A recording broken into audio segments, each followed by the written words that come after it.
이동형 뉴스 정면 승부. 이동형의 뉴스 정면 승부.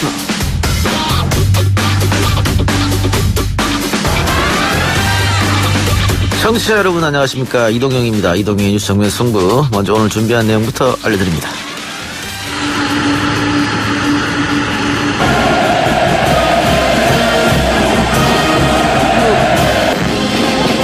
국명각하 선인민군 명예병대는 각하를 영접하기 위하여 합류하였습니다. 예의병대장 육군 대사 김명호. 김정은 위원장이 평양에서 정상회담을 연 것은 오늘이 처음입니다. 김정은 위원장 부부가 공항 영접을 나온 것도 처음입니다. 외국 정상회담 사례에서도 찾아보긴 어려운 환대라고 볼 수 있습니다. 2018년 9월 18일 오전 9시 49분 새로운 역사의 한 페이지가 열렸습니다. 문재인 대통령이 탄 공군 1호기가 평양 순안공항에 도착했고 김정은 위원장과 리설주 여사는 직접 공항 영접을 나왔습니다. 평양 남북 정상회담의 첫날이 저물고 있는데요. 오늘 인터뷰는 더불어민주당에서 동북아 평화협력 특별위원장을 맡고 있는 송영길 의원 만나보겠습니다. 또 더 보수에서는 정상회담을 바라보는 보수의 시선, 팩트 진검 승부에서도 평양 남북 정상회담의 이모저모를 살펴봅니다. 향후 재정 여건하고 또 이 정책으로 인해서 저출산 완화가 얼마만큼 되는지 정책 효과를 감안해서 대상을 좀 확대를 하겠습니다. 문재인 대통령의 대선 공약이기도 했던 아동수당, 만 6세 미만 아이들에게 매달 10만 원씩 지급되는 제도인데요. 이번 달 21일에 조기 지급된다고 합니다. 대상 아동이 총 192만 3천 명이라고 하는데요. 최강병기에서 짚어보겠습니다. 9월 18일 화요일 이동희 뉴스 정면 승부 시작합니다.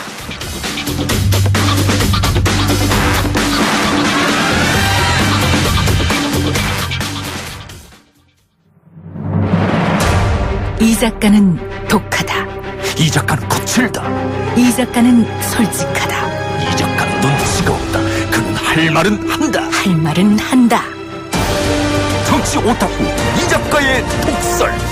뉴스 정면 승부.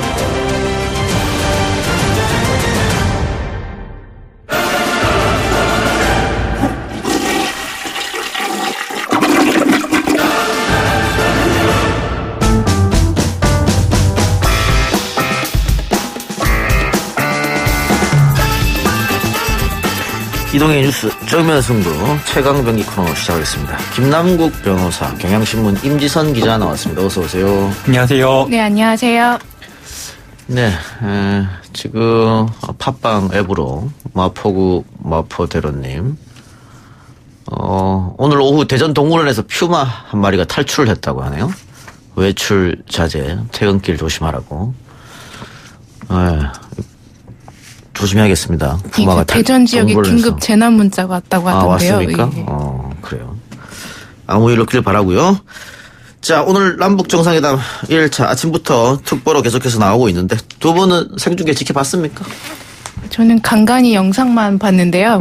좀 신기하기도 하고 한편으로 좀 생중계가 완전히 되지는 않았잖아요. 그런 부분은 조금 아쉽더라고요. 카퍼레이드 같은 거. 네. 후에 녹화 중계가 됐으니까. 네, 그렇죠. 예. 자, 어쨌든 지금 김대중 노무현 대통령 때까지 치면 지금 5번째 남북 정상회담인데 노무현 대통령 때는 육로로 갔고 이번에는 김대중 대통령 때처럼 평양 공항에 이제 순안공항에 내리게 됐는데 김정은 위원장이 마중을 나올 것인가가 조금 많은 사람들의 의문점이고 궁금증이었는데 나왔습니다. 네, 나왔죠. 이번에 그 3차 남북 정상회담 같은 경우에는 처음이라고 할 만한 것들이 굉장히 많았는데요. 그중에서 정말 놀랍다라고 볼 수 있는 게 바로 이제 김정은 위원장 부부가 함께 나와가지고 공항에서 영접을 했고요. 영상에서 봤을 때도 굉장히 조금 이렇게 놀랍다라고 느낀 것은 바로 이렇게 악수만 이렇게 한 것이 아니라 환대를 하면서 여러 차례 이제 몸 인사를 하면서 껴안는 그 남북 정상이 껴안는 그 모습 자체가 굉장히 특징적이었다라고 볼 수 있고요. 그다음에 이제 보통 이제 의장대 사일이라고 하면서 예포를 쏘지를 않는데 이번 같은 경우에는 예포 발사를 하기도 하는 것도 특징적이었지만 또 예포 발사하기에 앞서서 문재인 대통령에게 각하라고 이렇게 표현을 했다라는 거. 사실은 이제 뭐 남북 관계라고 하는 어떤 특수성에 비추어 봤을 때 과거에 그 남북 정상회담 같은 경우에는 뭐 예우를 한다라고는 했지만 그런 어떤 긴장 관계에 있었던 것이 의전 속에서 완전히 녹아 들어가진 못했던 그런 측면이 있는데 이번에는 그런 것들까지 다 무시할 수 있을 정도로 굉장히 극진한 이례적인 어떤 그런 의전을 받은 것 같습니다. 예. 뭐 이제 오전 10시 도착해서 공식 환영 행사, 오찬, 정상회담, 공연 관람, 하정 만찬 이어질 텐데요. 내일도 당연히 이어질 테고. 그 임종석 실장이 얘기했던 의제 3가지 어떤 게 있었습니까? 예, 원래 남북관계 개선과 발전 그리고 비핵화를 위한 북미 대화 중재와 촉진 그리고 남북 간 군사적 긴장과 전쟁 위협 종식 이렇게 3가지 의제가 있었는데요. 근데 뭐 이렇게 1번 이거 다음 2번 이거 이렇게 3번 이렇게 하지는 않고 이번 회담에서는 포괄적 의제로 이렇게 포괄적으로 다뤄진다라고 브리핑을 했습니다. 예. 중요한 것은 결국은 비핵화일 텐데 미국 같은 경우는 비핵화를 먼저 다 해라라는 입장이고 북한은 우리 지금까지 많이 했지 않느냐. 네. 이제는 미국이 좀 보여달라. 종전선언을 하자. 이거잖아요. 네. 대립하고 있는데 대통령이 가서 어떻게 중재를 할 수 있을까? 문재인 대통령이 중재를 하겠다라는 의지를 분명하게 가지고 들어간 것으로 보이는데요. 뭐 이제 출국하기 전에도 문재인 대통령이 그런 말씀을 하셨지만 지금 정상회담이 뭐 끝났는지는 모르겠지만 배석자가 지금 속보로 전해졌는데 이 우리나라 같은 경우에는 서훈 국정원장하고 정의용 안보실장이 들어갔는데 사실 이 두 사람이 들어갔다라는 의미를 우리가 생각해 보면 북핵 문제를 해결하기 위해서 북한과 미국을 오고 간 직접적인 이 북핵 비핵화의 담당자라고 할 수 있기 때문에 이 두 사람이라고 하는 것은 문재인 대통령이 이번에 남북 정상회담 뭐 여러 가지 의제가 있다고는 하지만 남북 관계 개선 뭐 군축 이런 것도 중요하지만 무엇보다 더 중요한 것이 바로 이 북한 비핵화를 풀기 위한 무엇인가 안을 가지고 들고 간 것이 아닌가라고 조금 조심스럽게 기대해 볼 수 있을 것 같습니다. 네, 이 배석자인 서훈 국정원장과 이 북한의 김영철 노동당 중앙위 부위원장 이 두 사람은 지금 매번 정상회담, 남북 정상회담에 다 참석한 사람이거든요. 그리고 또 올해 초부터 이 남북 관계 또 북미 관계 이거 개선을 위해서 계속 물밑 조율을 해왔던 조율자 역할을 해왔던 사람입니다. 그래서 이제 비핵화를 위해서 좀 더 머리를 맞대고 고민하지 않을까 싶고 또한 이 자리에서 아마 바로 비핵화를 뭐 선언하기에 이끌어내기까지는 쉽지 않을 겁니다. 다만 이제 문재인 대통령이 이 출발하는 비행기에 오르기 전에 한 말이 이번 방북으로 북미 대화가 재개되기만 한다면 그것 자체로 큰 의미가 있다라고 얘기를 했습니다. 그러니까 지금 교착 상태에 빠진 이 북미 대화를 이 남북 정상회담에서 어떻게 그걸 다시 시작할지 그거를 그 돌파구로 열어줄지 그게 가장 열어주는 게 제일 관건이라고 생각이 듭니다. 예. 이번 남북 정상회담에 특별 수행원으로 참가하기로 했던 김규현 학생 굉장히 화제가 됐었는데 어젯밤 방북이 무산됐다고 알려졌는데 이유가 뭡니까? 지금 정확한 이유는 알려지지 않고 있는데요. 청와대가 어젯밤에 밝히기로는 청와대 스스로도 정확하게 모르겠지만 북측에서 큰할아버지와 김규현 양의 만남이 어렵게 됐다는 통보를 받았다. 그러니까 우리 측도 지금으로서는 일방적으로 통보를 받은 거기 때문에 이 사유를 정확하게 알기는 쉽지 않은 상황입니다. 뭐 추측건데 이 큰할아버지가 계신 그 함흥에서부터 평양까지 오는데 이 북한의 도로 사정이 좋지 않기 때문에 뭐 굉장히 많은 시간 7시간이 걸린다고 하거든요. 또 그런 뭐 또 건강상의 문제도 있지 않았을까라는 그런 추측만 지금 난무하고 있는 상황입니다. 지난 이산가족 상봉 때 북한에 있는 큰할아버지에게 김규현 학생이 손편지를 써서 화제가 됐었지 않습니까? 네. 그때 편지 내용을 보게 되면 큰할아버지 보지는 못해서 정말 안타깝지만 할아버지와 큰할아버지가 닮은 모습이 정말 닮아서 신기했다 뭐 그런 내용을 썼었는데 사실 이제 많은 국민들이 이번에 김규현 학생이 최연소 학생으로 방불 특별 수행원에 포함이 되어서 큰 기대를 뭐 김규현 학생들 못지않게 많은 국민들이 했던 것으로 보이는데 이번에 이 방북이 좀 성사되지 않아서 좀 안타깝다라는 생각이 들고요. 뭐 큰할아버지는 못 만난다고 했더라도 사실은 어떻게 보면 이미 한번 포함됐으니까 학생들을 좀 학생을 실망시키지 않는 차원에서 같이 함께 수행할 수 있도록 해줬으면 좋았을 텐데라는 아쉬움이 남습니다. 예. 그 규현 양이 큰할아버지를 위해서 선물도 준비했다고 하는데 많이 예. 아쉽겠어요? 예, 할아버지를 위해서, 그러니까 할아버지가 눈이 안 좋다고 하시거든요. 그래서 이 돋보기를 준비했고, 또 함흥에서 평양까지 오는데 이제 이동하는 거리가 길기 때문에 힘들까봐 이 지팡이를 또 준비했다고 합니다. 여기에 영양제까지 이 3개의 선물을 준비했는데 결국 전해드리지 못하게 돼서 굉장히 아쉬워하고 있다고 합니다. 예. 속보가 들어왔네요. 오늘 첫날 남북 정상회담 3시 45분에 시작해서 방금 전인 5시 45분에 끝이 났다고 하는데 예상보다 30분 정도 대화가 더 길어졌다고 합니다. 우리 측 배석자는 정의용 실장 또 서훈 실장 이렇게 됐네요. 어쨌든 30분 더 길어졌다고 하는 것은 뭐 어떤 의미가 있을까요? 뭐 예정되었던 의제에 대해서 조금 더 많은 이야기를 나누었던 것으로 보이고요. 또 특히나 이번에 배석자들이 실무자들이었기 때문에 해당 내용에 대해서 구체적인 어떤 내용을 이야기를 한 내용이 오가지 않았을까라는 생각이 들고요. 아마 지금 뭐 1차 남북 이제 1차 정상회담이 끝나긴 했지만 또 내일 또 이튿날에 또 예정이 되어 있기 때문에 만약 어떤 성과가 있었다라고 한다면 뭐 공동 브리핑 형식으로 이 부분에 대한 내용이 좀 확인이 되지 않을까라는 생각이 듭니다. 근데 정상회담 직전에 벌써 이미 다 조율을 좀 하지 않았을까? 중요 의제에 대해서는? 예. 많이 하지 않았을까 싶은데 그럼에도 불구하고 예정된 시간을 30분 이상 더 넘어섰다라는 거는 그 자리에서 또 뭐 경론이 오가지 않았을까 싶고 또 이 앞서 이 2000년과 2007년 남북 정상회담과 그때 당시에는 남북 정상이 첫날부터 이렇게 회담을 하진 않았습니다. 예. 이번에는 이 바로 첫날부터 회담에 들어갔다는 데서는 어떤 성과를 도출해내기 위해서 많이 노력하고 있는 거 아닌가 싶습니다. 알겠습니다. 좀 지켜보기로 하기로. 아동수당 이야기 해봅시다. 만 6세 미만 아동에게 오는 21일 처음 아동수당이 지급된다고 하는데 추석 전에 지급이 되나요? 예. 몇 명 정도 받는 겁니까?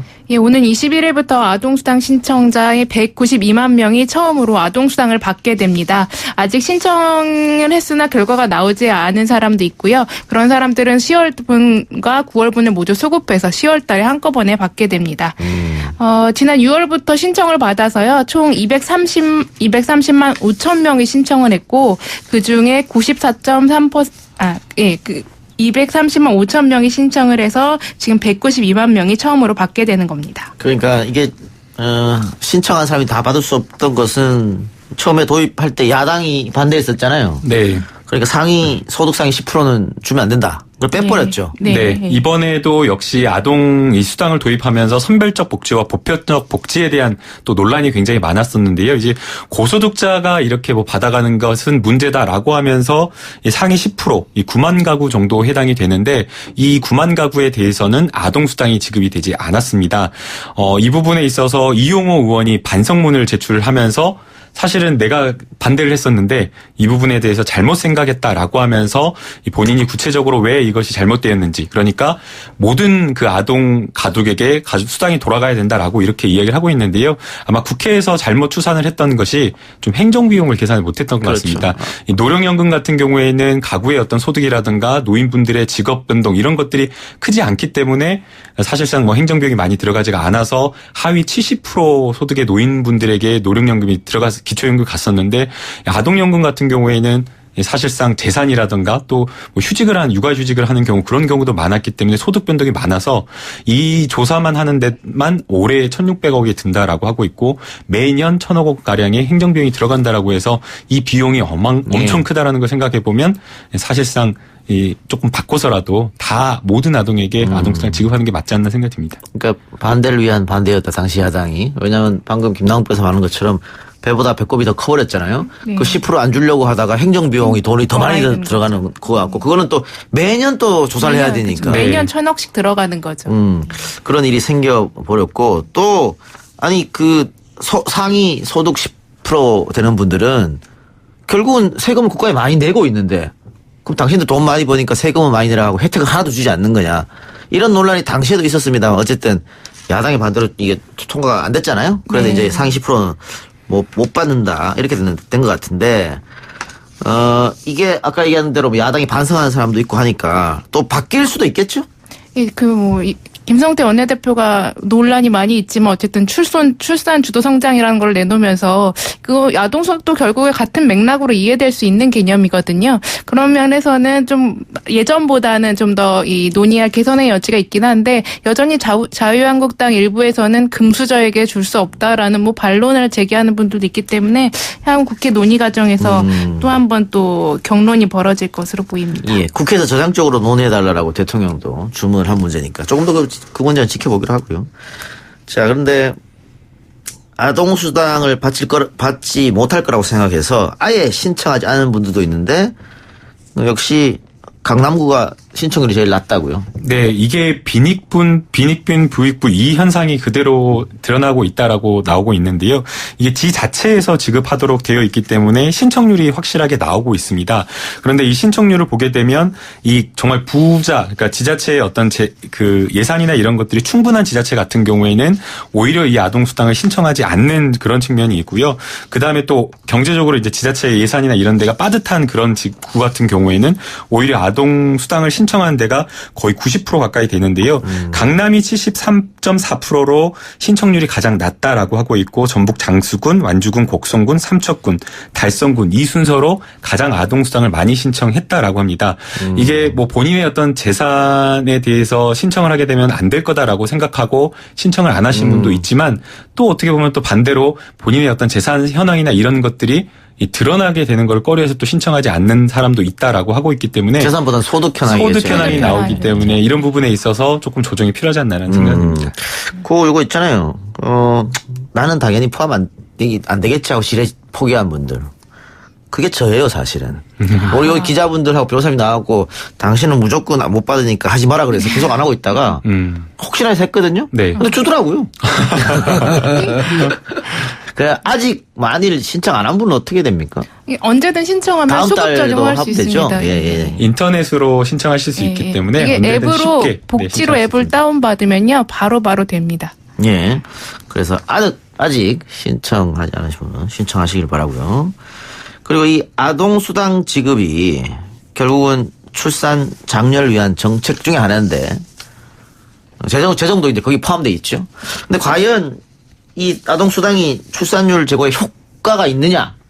이건 또 별개의 문제 아니겠어요? 네, 별개의 문제이고요. 뭐 국회 예산정책처에 이 효과를 분석한 게 있는데 OECD 국가의 아동수당 제도가 이 출산율에 미치는 효과 분석이라는 연구 보고서가 나왔습니다. 여기에 따르면 이제 GDP 대비 아동수당 비중이 1% 늘어난다면 합계 출산율이 0.02%가 증가한다라고 하고 있기 때문에 저희가 아동수당 이런 지급 비율을 훨씬 더 대폭 확대시켜야 된다라고 생각이 들고요.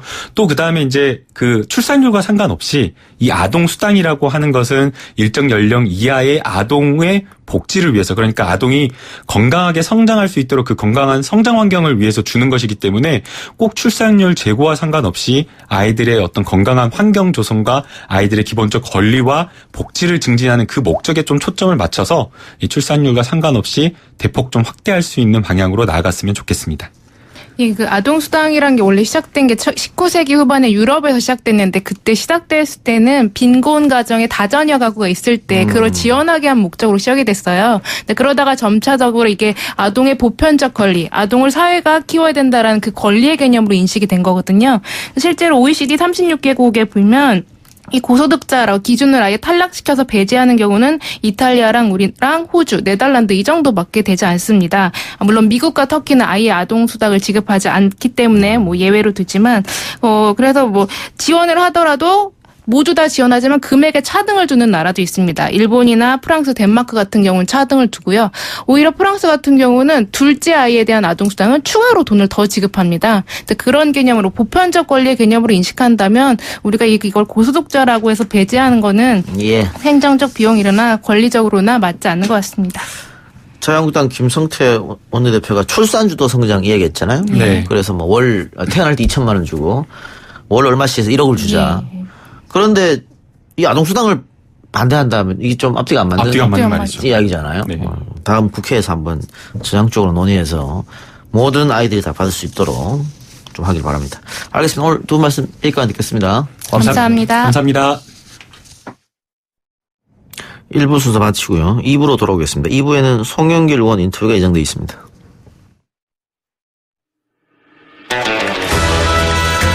딱딱하고 지루한 뉴스가 소설보다 흥미진진해지는 새로운 경험. 놀라셨죠? 이것이 바로 이동준의 뉴스 정면 승부.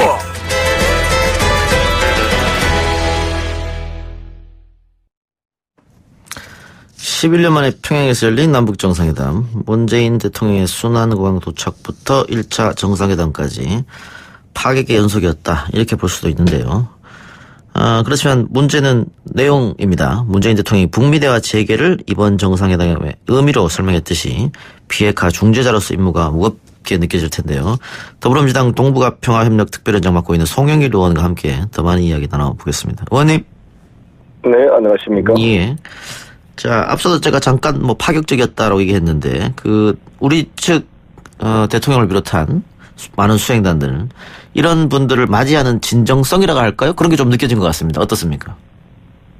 네, 그렇습니다. 특히 이게 생방송으로 직접 우리 국민들에게 전달이 되다 보니까 이게 각색된 것이 아니라 있는 것을 그대로 보고 우리 국민들이 느낄 수가 있어서 김정은 위원장의 진정성이 좀 보여지는 것 같고, 특히 우리 문재인 대통령께 아주 예의 바르게 연장자를 이렇게 모시는 자세를 취하는 게 참 보기가 좋았던 것 같습니다. 예. 또 직접 백화원 초대석이 안내를 하면서 초라하다, 부족하지만 성심을 다했다, 이런 참 말들이 어떻게 참 우리 국민들의 정서에 참 예의가 바르다, 적은 사람이 아무튼 좋은 인상을 준 게 아닌가 이렇게 생각합니다. 예.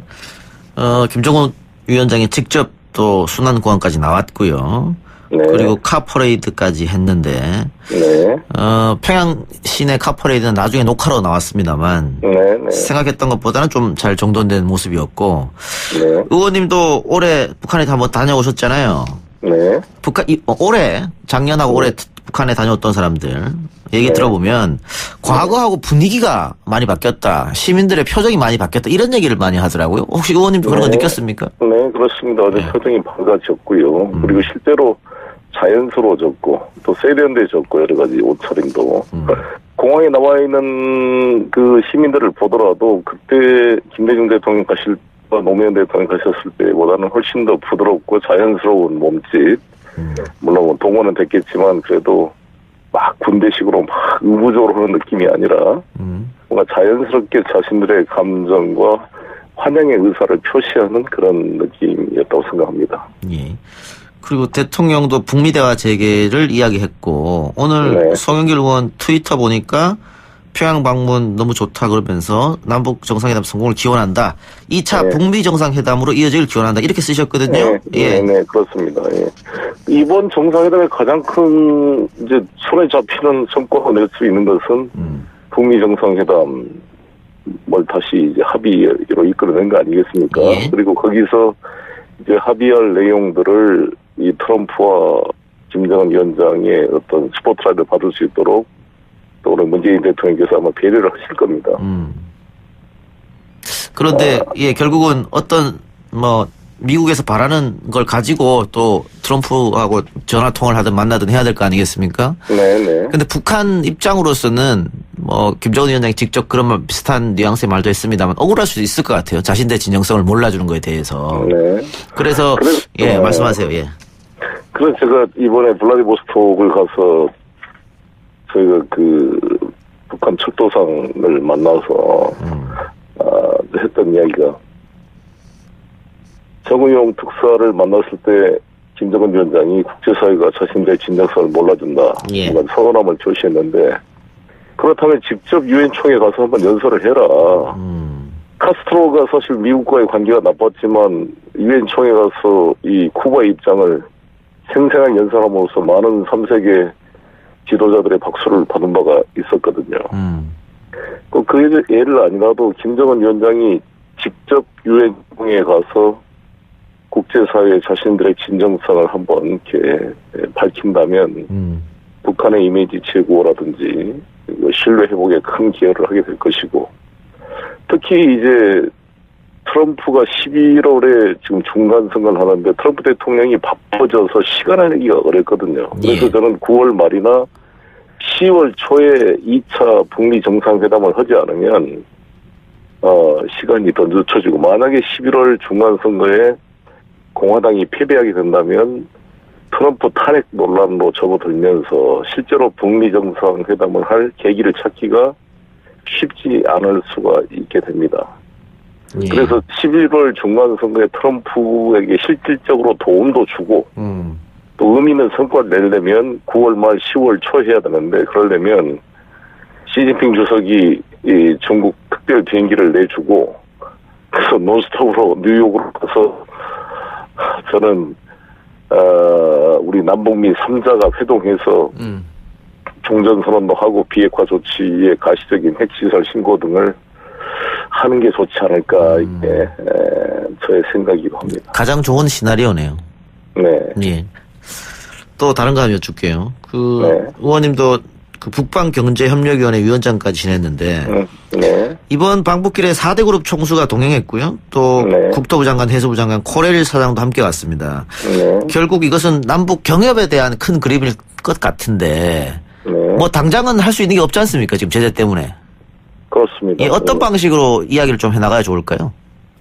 그래도 미래 비전의 그림을 그릴 수 있고 사전 준비를 하는데 중요한 저는 계기가 된다고 봅니다. 이게 이제 일부 우리 보수적인 분들은 4대 재벌들을 우리 정부가 억지로 끌고 간 거 아니냐.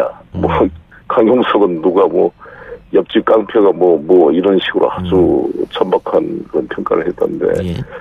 지금 제가 러시아나 중국한테 보면요. 중국 기업인 영국이나 유럽 쪽에서 엄청나게 북한 투자에 대해서 부품을 가지고 있습니다.